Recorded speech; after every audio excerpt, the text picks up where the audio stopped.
Hola, mi nombre es Paula Casares, soy adscripta de la Cátedra de Psicología de Pareja, Familia y Grupo de la Facultad de Psicología de la Universidad de la Aconcagua. Este video está siendo grabado en octubre del 2020. Bien, la idea de este video es poder transmitir algunas de las ideas que plantea Silvia Muslera en su artículo El funcionamiento psíquico de los equipos interdisciplinarios de salud mental. Silvia plantea que para poder pensar los equipos interdisciplinarios en el campo de la salud mental hay que tomar dos marcos teóricos, ¿sí? Uno es el psicoanálisis de los grupos y el otro es el pensamiento complejo. Y lo que hace Silvia es hacer un análisis tomando dos aspectos importantes respecto a los equipos interdisciplinarios. Primero, el primer eje de análisis es la interdisciplina, es decir, ¿qué es la interdisciplina? ¿Sí? ¿Y cuándo podemos considerar que un equipo es interdisciplinario o no? El otro eje de análisis tiene que ver con la forma de funcionamiento de ese equipo interdisciplinario. Bien, entonces el primer eje de análisis, volvemos, que es la interdisciplina, hay que tener en cuenta que hay dos acepciones o formas de concebir la interdisciplina. Una es la que plantea la Ley de Salud Mental. La Ley de Salud Mental plantea la salud como un proceso complejo que tiene múltiples determinantes. Entre ellos podemos pensar lo biológico, lo psicológico, lo social, lo cultural, lo económico, lo político, lo genético, etc. Al plantear la salud como algo complejo, también plantea la ley que la intervención y el abordaje de los casos de salud mental deben ser complejos, por eso propone la interdisciplina como la forma de intervenir en estos casos. Bien, entonces, desde la ley de salud mental, la interdisciplina tiene que ver con que el equipo esté conformado por profesionales que representen diferentes disciplinas. Después, existe otra concepción, otra acepción del concepto interdisciplina, que es el que proponemos desde la cátedra, que tiene que ver con poder pensar la interdisciplina como una forma de funcionamiento grupal, ¿sí? La interdisciplina como una forma de abordar la tarea, como una forma de procedimiento específico para lograr el objetivo, es decir, la interdisciplina como una modalidad de trabajo que va a estar caracterizada por el intercambio, por la interacción, por la articulación, integración y síntesis de los diferentes conocimientos, digamos, disciplinares. Va a estar caracterizada por la flexibilidad, por la apertura, por la escucha de otras disciplinas.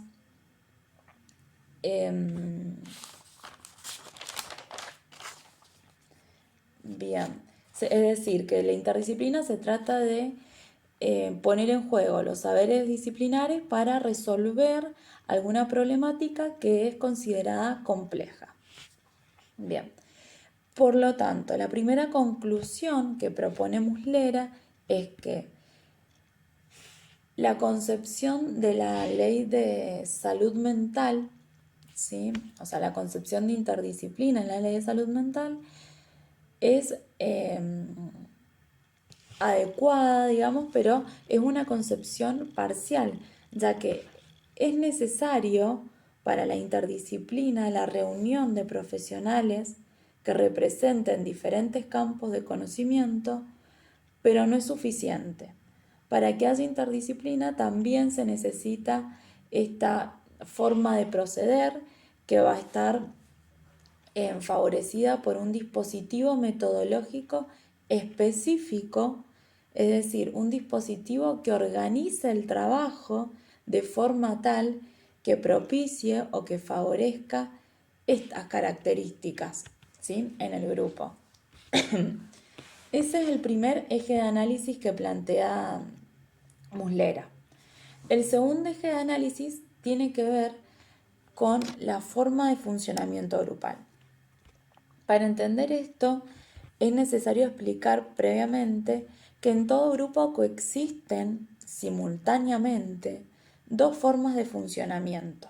No son tipos de grupos, ¿sí? Porque por ahí surge la confusión, ¿sí? Son dos formas de funcionamiento grupal que son simultáneas y que se encuentran en todo grupo.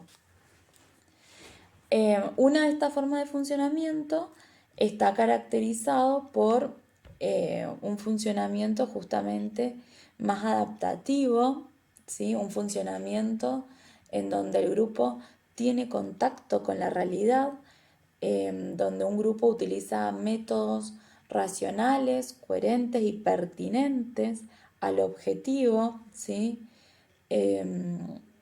Donde va a haber mayor diferenciación entre los miembros, donde va a haber vínculos de cooperación entre los miembros. Es decir, que los participantes, digamos, de este grupo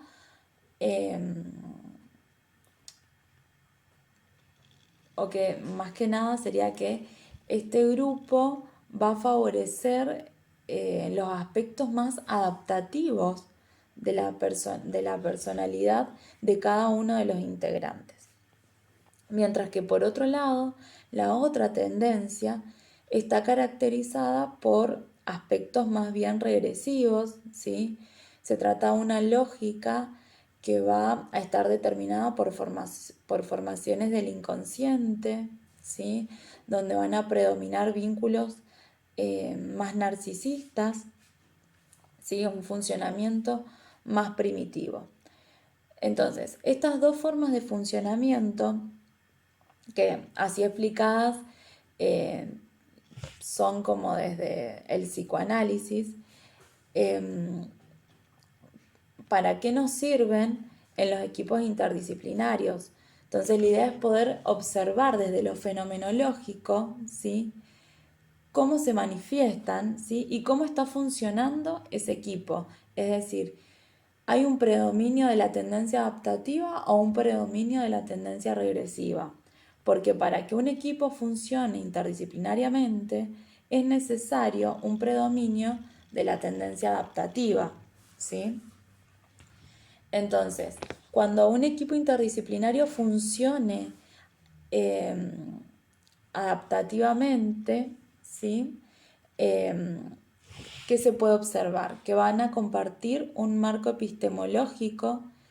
En este caso, para la interdisciplina, es necesario que todos los profesionales consideren al sujeto, a la persona, como un ser complejo, ¿sí? Que eso es lo que va a dar lugar a que hayan diversas disciplinas pensando un caso o un sujeto, ¿sí?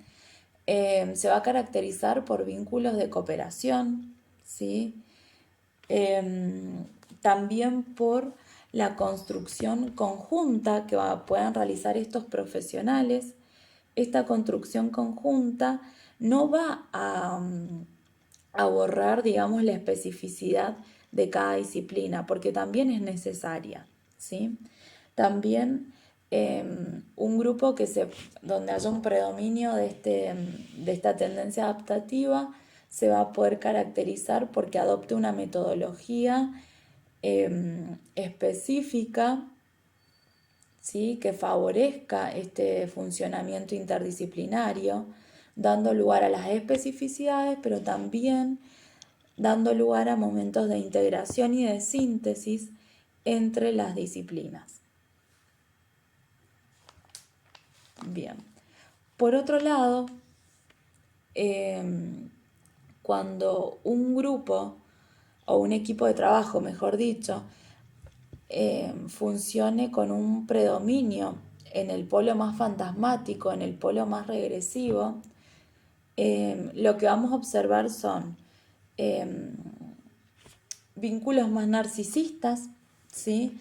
Donde, por ejemplo, un profesional puede mostrarse como enamorado de su disciplina, y esto va a ser obstáculo, ¿sí? Porque no va a permitir que este profesional observe sus dificultades, ¿sí? Sus limitaciones con respecto al conocimiento y a la disciplina, y no va a escuchar tampoco a las otras disciplinas. Otra característica podría ser es que haya una idealización de una disciplina, ya sea por la historia de la institución, por la antigüedad del profesional que representa esa disciplina o por lo que sea. Esa disciplina está idealizada, entonces adquiere caracteres o características mágicas y omnipotentes, dejando a los otros profesionales en un lugar más bien pasivo y de dependencia, y que pareciera que esta disciplina se tiene que encargar de todo y que esa disciplina sola va a resolver el caso o va a abordar el caso. Otro aspecto que puede suceder tiene que ver con la presencia de ansiedades persecutorias, ¿sí? Estas ansiedades persecutorias pueden ubicar a un enemigo dentro del grupo o fuera del grupo. Si el enemigo es interno al equipo interdisciplinario, lo más probable es que el equipo ataque o a esa persona o al conocimiento que representa esa persona. Por lo tanto, va a ser de alguna manera excluido, y obviamente esto no favorece la interdisciplina. También puede pasar que el enemigo esté ubicado fuera del grupo, como puede ser otra institución, que muchas veces pasa, y que al momento de realizar derivaciones a esa institución, estas derivaciones estén cargadas de aspectos más bien violentos y agresivos, y por ahí hay como un borramiento del sujeto al que se está derivando. Otro aspecto que por ahí se puede observar cuando hay un predominio de esta tendencia más regresiva es las ansiedades de caos, ¿sí? O masificación. ¿Qué quiero decir con esto? Que por ahí en algunos equipos interdisciplinarios se observa una hiperdiscriminación, ¿sí? Es decir, hay una necesidad permanente de marcar los límites entre las disciplinas ante el miedo de verse subsumido, digamos, o borrado por el conjunto. O otras veces, por el contrario, se suele observar como una falta de discriminación. Entonces ahí observamos profesionales que realizan intervenciones que están por fuera de su incumbencia, ¿sí? Que sabemos que tiene que ver, digamos, o que puede tener consecuencias negativas, porque es una acción, digamos, iatrogénica.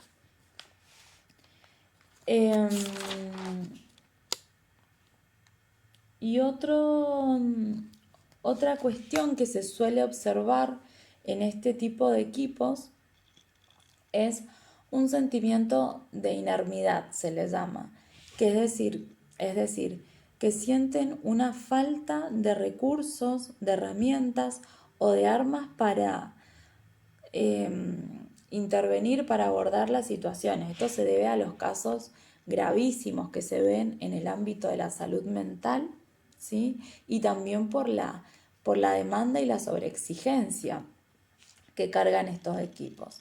Y muchas veces el equipo pasa a ser un grupo de sostén y de puntal de los profesionales, ¿sí?